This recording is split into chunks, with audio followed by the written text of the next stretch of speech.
Very interesting problem now. We have to find the equivalent rotational mass, that is moment of inertia, and the rotational stiffness of the system given in the figure. So this is a simple slender rod which is hung on two springs. This is the slender rod. It is hung on springs at both the ends, and it is supported at 1/3 the length of the spring. So this portion is L by 3. This portion is 2L by 3. The spring has stiffness which is K, and the mass of each spring is ms. So again this is K and ms. Since the mass of the spring is given, we have to consider the mass of the spring in evaluating the equations. The angle theta is the clockwise angle that this slender rod will make, a slender bar will make. So this is a slender bar. In this bar, you know that for the slender bar, I is equals to 1 by 12 ml square. So we can use this in our equation formulation. Let's solve this. We have to find the equivalent inertia of the system and the equivalent torsional stiffness of this system. So this is the required, and let's begin with finding the potential and the kinetic energy of the system. So let's start with the kinetic energy this time. So the kinetic energy T is equals to basically of T of the rod on the bar plus T of the spring. So spring mass. Okay. So again, this one you will have to do like the rotational as well as translational. So each of this will have a rotational component and then translational component. Same thing with this, rotational, translational. Okay. So let's formulate the equations for each. First, start with the bar. What you will see is this will have a rotational component with respect to theta. So let's say 1 by 2, and I is equals to 1 by 12 ml square. So we'll use that 1 by 12 ml square times theta dot square. So this is half mv square or half I theta dot square plus translational, that is half m v of the slender rod we need to find square. Okay, so let's find the v. So if you consider this section over here, only this portion, what you will see is that the v is basically in terms of x.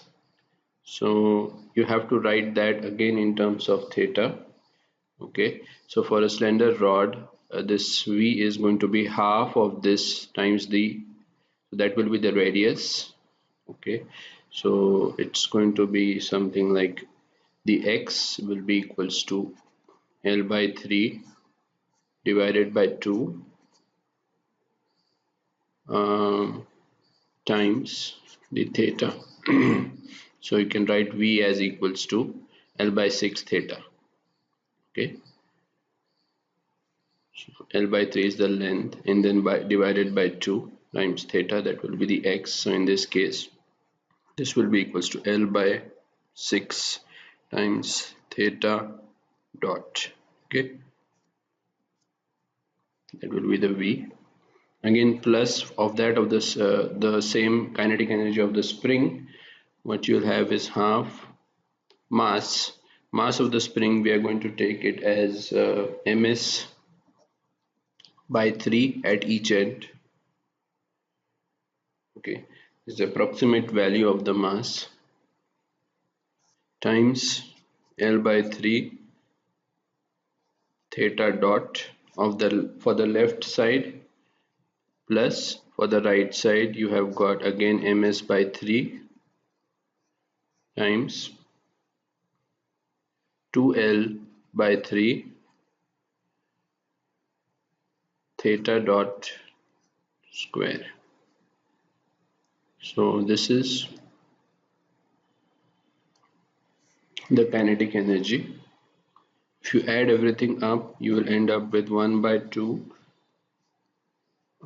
in the bracket 1 by 9 ml square plus 5 by 27 ms, that is the mass of the springs, L square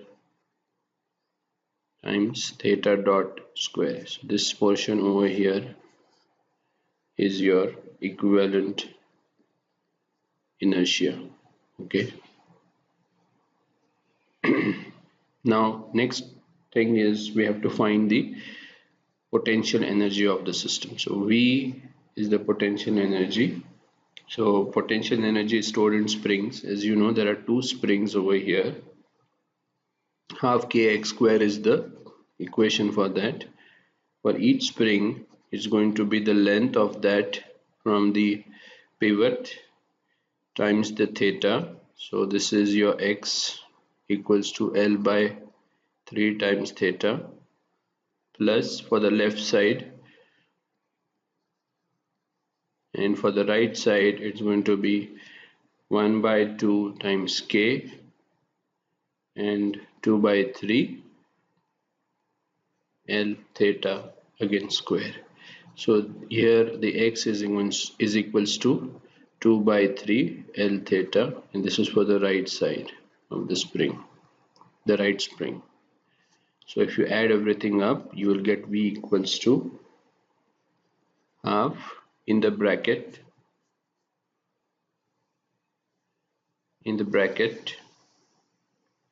5 by 9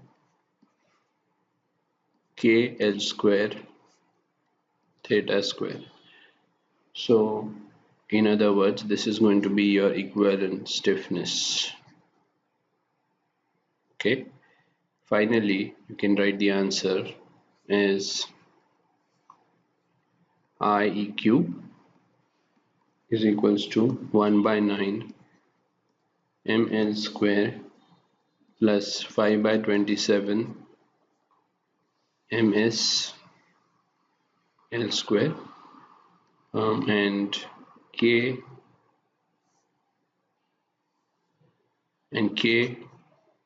TEQ is this equation over here. So that's 5 by 9 KL square. So this is the answer.